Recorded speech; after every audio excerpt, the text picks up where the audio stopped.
Bismillahirrahmanirrahim. Assalamualaikum warahmatullahi wabarakatuh.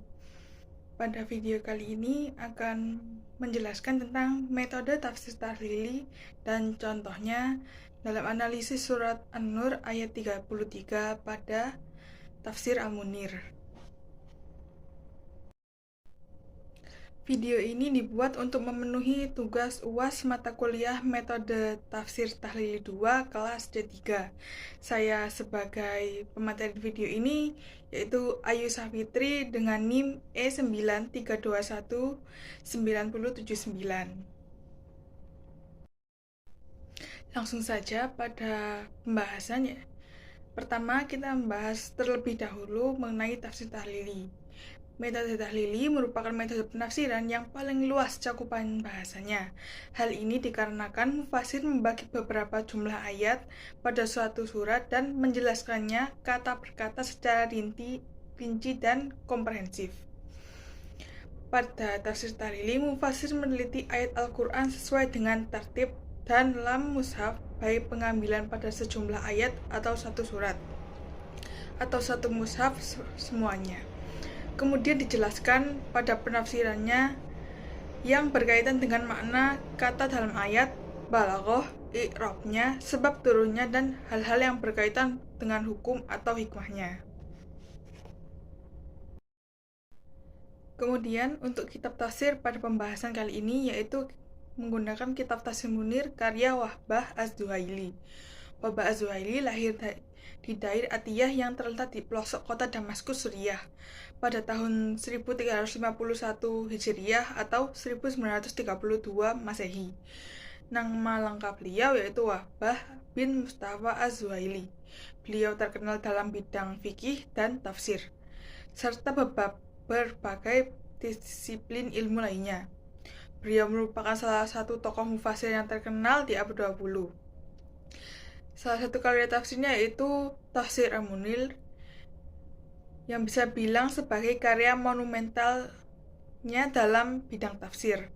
Tafsir Munir dibilang sebagai karya tafsir ini ditulis kurang lebih selama 16 tahun, mulai dari 1975 sampai tahun 1991 Masehi. Tafsir ini menjelaskan seluruh ayat Al-Quran, mulai dari surat Al-Fatihah sampai surat An-Nas yang terdiri dari 16 jilid. Karena penafsirannya terdiri dari surat Al-Fatihah hingga surat An-Nas, maka tafsir ini termasuk dalam tafsir tahlili. Kemudian untuk surah yang dianalisis pada presentasi ini yaitu surat An-Nur ayat 33. Sebelum berlanjut ke analisis surah, ada baiknya kita mengetahui langkah-langkah dari penafsiran tahlili. Pertama, penjelasan makna kata dalam ayat Al-Quran. Kedua, penjelasan asbabun nuzul ayat atau sebab turunnya ayat. Ketiga, penjelasan munasabah antara ayat dan surah sebelumnya. Keempat, penjelasan i'rab ayat dan macam-macam qiraat ayat. Kelima, penjelasan kandungan balaghahnya dan keindahan susunan kalimatnya. Keenam, penjelasan hukum fikih yang diambil dari ayat. Ketujuh, penjelasan makna umum dari ayat dan petunjuk-petunjuknya. Pada langkah-langkah yang telah disebutkan, kita akan mencoba menemukan langkah-langkah ini dalam penafsiran Wahbah Az-Zuhaili di Tafsir Al-Munir. Pertama, penjelasan makna kata dalam Al-Quran pada surah An-Nur ayat 33 pada kitab Tafsir Al-Munir. Di sini dapat kita temukan pada kitabnya banyak penjelasan makna kata atau lafaz pada penafsirannya. Salah satu contohnya itu alladzi la biduna nikahu, yaitu orang-orang yang belum memiliki sarana prasarana atau biaya pernikahan berupa mahar dan nafkah. Bisa juga dikatakan yang dimaksud dengan kata nikah dalam kalimat ini adalah sesuatu yang bisa digunakan untuk menikah. Untuk yang kedua, penjelasan asbabun nuzul ayat atau sebab turunnya ayat. Pada penafsiran surah An-Nur ayat 33 ini terdapat beberapa bagian dalam ayatnya, dan salah satunya memiliki asbabun nuzul. Di sini disebutkan dalam tafsir Al-Munir, Ibnu Sakam meriwayatkan bahwa ayat ini turun menyangkut seorang budak milik Waitibih bin Abdul Uzza yang bernama Subaih. Ia meminta kepada majikannya agar berkenaan melakukan akad kitabah dengannya, tetapi majikannya tidak mau. Lalu Allah Subhanahu wa taala pun menurunkan ayat ini. Kemudian Waitibi pun akhirnya mau melakukan akad kitabah dengan biaya kitabah yang harus ia bayar sebanyak 100 dinar. Waitibi memberikan potongan kepada sebanyak 20 dinar. Lalu ia pun akhirnya berhasil membayar biaya kitabah itu, dan setelah berhasil membayar kitabah tersebut, maka ia bebas. Akan tetapi dijelaskan pada asbabul ini, ia terbunuh dalam perang Hunain. Ketiga, pada penjelasan munasabah antara ayat dan surat sebelumnya. Pada penjelasan tafsirnya, munasabah ayat tidak seperti asbabun nuzul, yaitu tidak diberikan tempat tersendiri, sehingga penjelasannya pada ayat ini memang tergabung dalam penjelasan tafsirnya.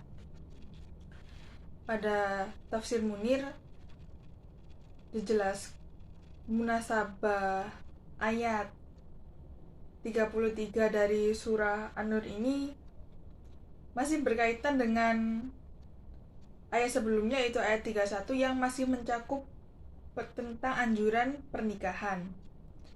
Kemudian selain itu, ayat ini berkaitan dengan surat At-Taubah ayat 28, yaitu pada penjelasan penafsirannya, surat An-Nur ayat 33 memiliki keterkaitan dengan At-Taubah ayat 28, di mana sama-sama membahas tentang karunia Allah dan tidak perlu khawatir tidak memiliki harta.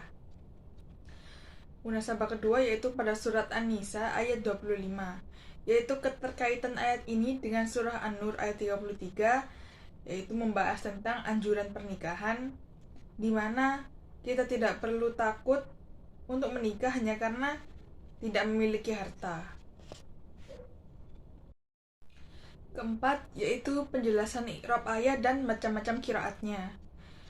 Dapat kita lihat pada presentasi ini, yaitu telah disediakan gambar dari kitab tafsir Munir, yaitu terdapat penjelasan mengenai i'rab serta ragam bacaan qiraatnya.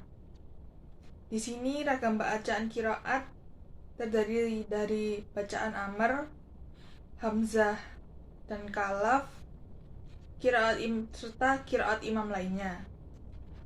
Juga di sini disebutkan qiraat Ibnu Amir, Hafsah, Hamzah, dan Al-Kisah, serta qiraat para imam lainnya. Kemudian ada penjelasan hukum fikih yang diambil dari ayat. Pertama, hukum yang berkaitan dengan pernikahan. Dalam hal ini, Allah Subhanahu wa taala menuturkan tentang orang yang sudah memiliki kemampuan untuk memikul beban tuntunan tanggung jawab pernikahan, dan orang yang belum memiliki persiapan untuk menikah. Kedua, hukum yang berkaitan dengan mukatabah, yaitu melakukan mukatabah terhadap budak, baik budak laki-laki maupun budak perempuan, sangat dianjurkan secara syar'a, karena syar'a memang memiliki visi untuk memerdekakan manusia. Jika seseorang merdeka, ia memiliki dirinya sendiri, independen, dan bisa bekerja mencari penghasilan dan menikah jika mau, sehingga menikah bisa lebih menjamin dirinya terjaga dari perbuatan-perbuatan keji dan amoral. Ketiga, hukum tindakan pemaksaan untuk melakukan perzinahan. Perbuatan pemaksaan untuk melakukan perzinahan atau sebagai pekerja seks komersial adalah haram secara mutlak, baik perempuan yang bersangkutan maupun melakukannya maupun tidak mau. Dari pemaparan sebelumnya dapat kita lihat jika kitab tafsir Munir karya Wahbah Az-Zuhaili memiliki ciri-ciri dari tafsir tahlili, serta dalam penafsiran ayatnya menjelaskan dengan berbagai aspek keilmuan yang menjadi salah satu langkah-langkah dalam penafsiran tahlili. Sekian dari presentasi saya, kurang lebihnya mohon maaf. Wassalamualaikum warahmatullahi wabarakatuh.